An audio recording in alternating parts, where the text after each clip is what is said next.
and welcome to Whiskey World Episode 2, but Video 3.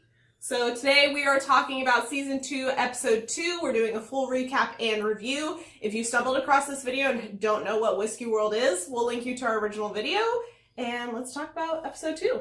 Let's jump right into it. By the way, we're having a different drink that I concocted. It's like a cheap old-fashioned. For those of you unfamiliar, every week we're trying to bring you a different whiskey drink that we are doing. So we did regular whiskey cokes for episode 1, and today we're doing whiskey with some orange juice and lime juice and Sprite. Yeah, we will leave the recipe in the description for you. It's pretty good. It is for good. just like I made it up. We're trying to go for an old-fashioned. We didn't have the ingredients, so I made something new. But let's jump into it because this was a little bit of a different episode. I was very tired when we watched this episode, which may have very much influenced my opinion, but I didn't love this episode. But Steven did. So I really liked this episode.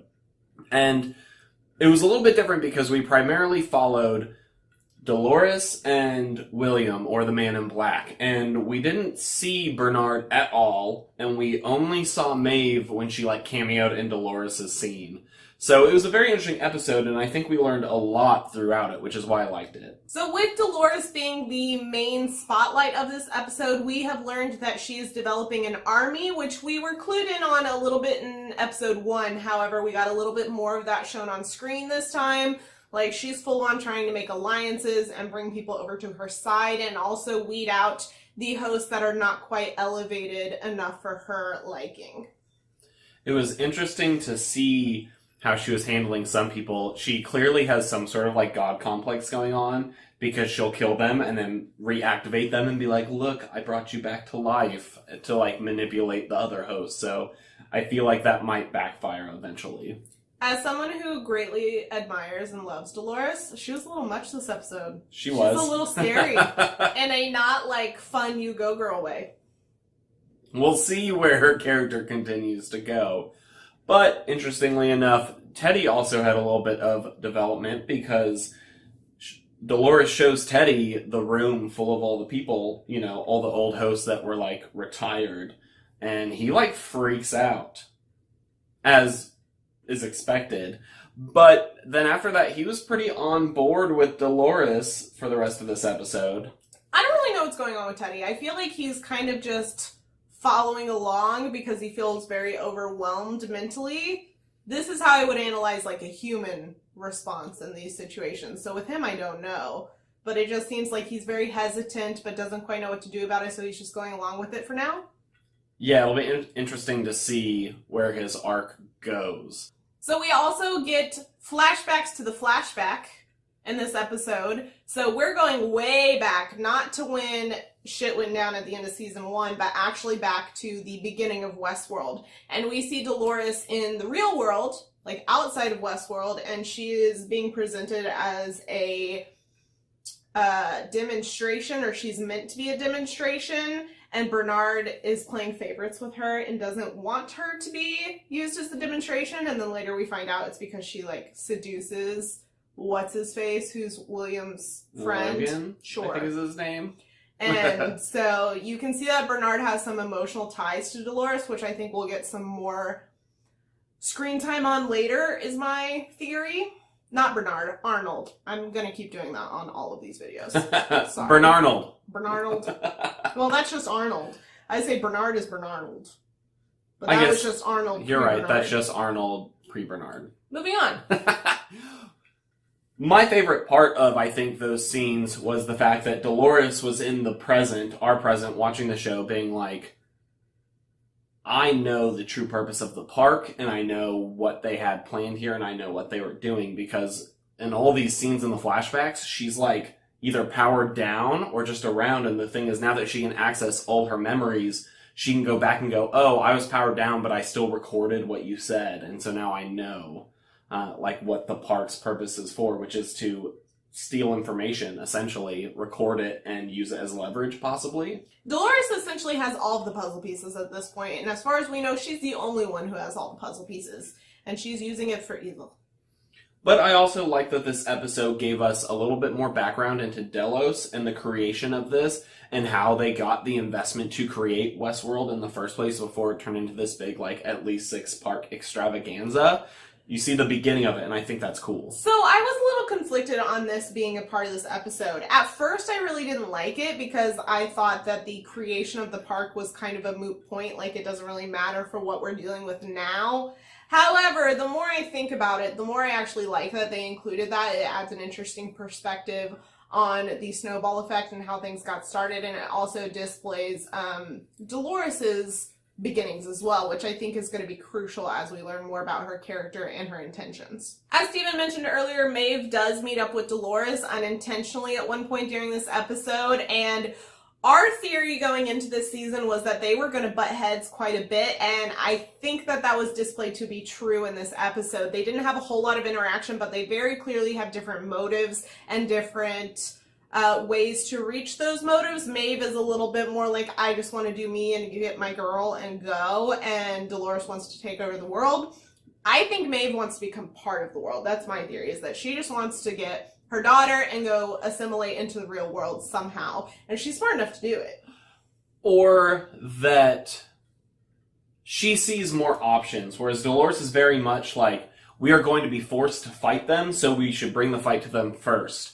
And Maeve even says in this episode, she's just like, is that really freedom? Like, is it really free if you're still doing something because you're forced to because of them? Whereas I think Maeve's approach is a little more nuanced, where she's like, we push where we need to push, but I'm more interested in being free than fighting the humans. I think Maeve is more of a survivor, and she actually has a higher level of intelligence, in my opinion, with how she's approaching these things. And whereas Dolores is just full on the revenge train, Yeah. which I think is a little one-track minded and a little, like I said, less intelligent than Maeve's approach. I think it's going to lead to Dolores' destruction eventually. Probably. If she doesn't change. We'll see. The other focus of this episode was William, or the Man in Black, and we follow him continuing this path, I guess, that Anthony Hopkins, Ford is his name. I forgot his name last episode. I almost did this too.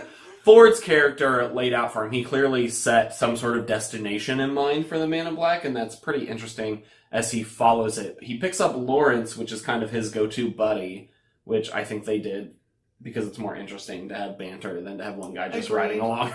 Which, I ain't gonna complain about it, because I like Lawrence's character, and it'll be interesting to see how he develops with the newfound freedom that the hosts have. If he has that intelligence, because it seems like some do and some don't. I'm a little fuzzy on that. It seems like the potential is there, but the hosts have to take the next step, which is why, like, with Teddy, he had to, like, be confronted with the reality of the situation, but I think it'll take time for some of the hosts to catch up. So Lawrence and William end up meeting up with what is now El Lazo, which is who Lawrence used to play. We saw in season 1. Mm-hmm. And now it is, I forget the actor's name, but he's in a lot of things. He's in Breaking Bad, right? Yeah, and he's in the Maze Runner series. Oh, yes, recently, and Once Upon a Time, he plays the mirror. Yeah. So he's in quite a bit. He was a recognizable face for 2 whole seconds. Because they, like, have this whole confrontation thing. At this point, I was fading so fast because I was so tired. So, Steven, you want to give a recap of what happened here? So he shows up, and the Man in Black is trying to go west, and I guess the like exiled Confederate army that is in Westworld. So there's like hundreds of hosts, and they're all like racist Confederate soldiers. So that army is standing in the way of the Man in Black getting where he needs to go. And now that the hosts are rogue, you know, if there's 50 guys, he can't just like walk into a camp full of them and win. So he's trying to get an army himself to get where he needs to go. Coincidentally, this is also the army that Dolores is gaining control of while the Man in Black is doing this. Yeah. We'll see what happens with that. But, so he's at El Lazo's camp trying to say, hey, join me with all your men, help me get to my destination, and you will see something you've never seen before. And I guess they're still under Ford's programming because they literally stop and go, you have to do this on your own, William, and they all shoot themselves. Yeah, so his army is gonzo, essentially. So I don't know what he's going to do now. So there's this weird test going on with Ford that we're going to learn more about. They're clearly keeping it under wraps until later in the season to see why Ford is leading him along. We also don't know what is out west that the Man in Black keeps talking about. He's like, we got to go over there to like get out and control this place or whatever. Who knows what's going to happen, but that's where his story ended. And he's like, what the heck? And so were we. And well, she was like, and I was like, what the heck? Overall, like I said earlier, this was not my favorite episode. I feel like we just got a lot more conversation around things that we had already seen introduced. I guess it just got expanded upon a little bit. I don't know. It wasn't all that interesting to me. Like I said, it could have been because I was exhausted. But Steven had different opinions. I mean, it was a slower episode, especially compared to episode 1 and every episode from season 1.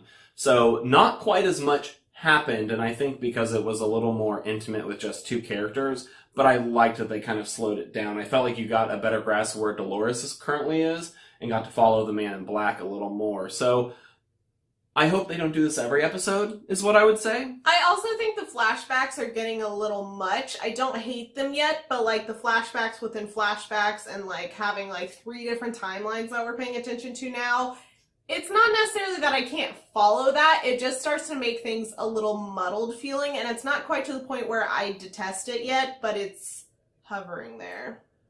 That's true. If they keep introducing more different timelines in every episode, you're flashing back to like different periods of time all over the place, it does start to feel a little derivative of Lost, like a little bit like every episode we focus on one person and their flashbacks and see what happened, and I hope they don't fall into that trap and keep being novel. That being said, we are very interested in what you guys thought about this episode, so let us know in the comments down below whether you enjoyed this episode, didn't like this episode. Like we said, it was a little bit different, so we're very keen to see what you guys thought about it.